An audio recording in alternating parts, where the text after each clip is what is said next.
I actually fired 80% of my clients. You know why? Because in 2014 I had established, like, my business was stable, but I was facing a huge amount of losses. My Some of my clients were not happy, my team was not happy. It was very challenging to manage the business. And then I read about something which is Pareto's Principle, and one of my mentor told me about it.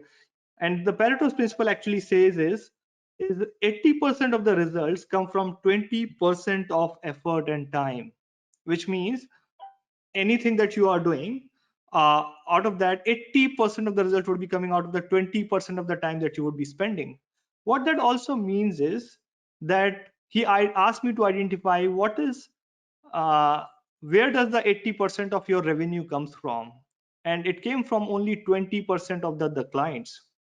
And then he asked me to identify which 20% of sources are causing 80% of my problems and unhappiness.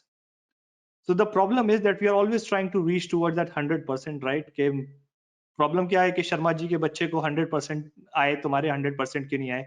We are always trying to reach towards that 100%. But the thing is that with regards to moving ahead in life, and with regards to managing your time, it's about identifying the priorities. The reason I fired 80% of my, and I literally did that. The reason I fired 80% of my clients was because those 80% of the clients were, first of all, small business, and my business had sort of grown to a particular level.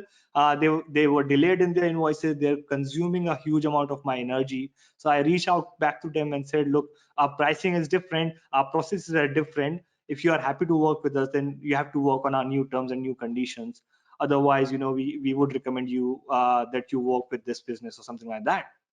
Because what I did was, by firing those 80% of my clients, my revenue, only 20% of my revenue got affected, but it saved a huge amount of my energy. So what you need to do is, you need to identify what is that 20% of sources that are causing 80% of your problems and unhappiness. So that 20% source could be a part of work that's actually creating a huge problem for you, and you might find that that's probably unnecessary altogether. And which 20% of sources are resulting in 80% of my desired outcomes and happiness. And just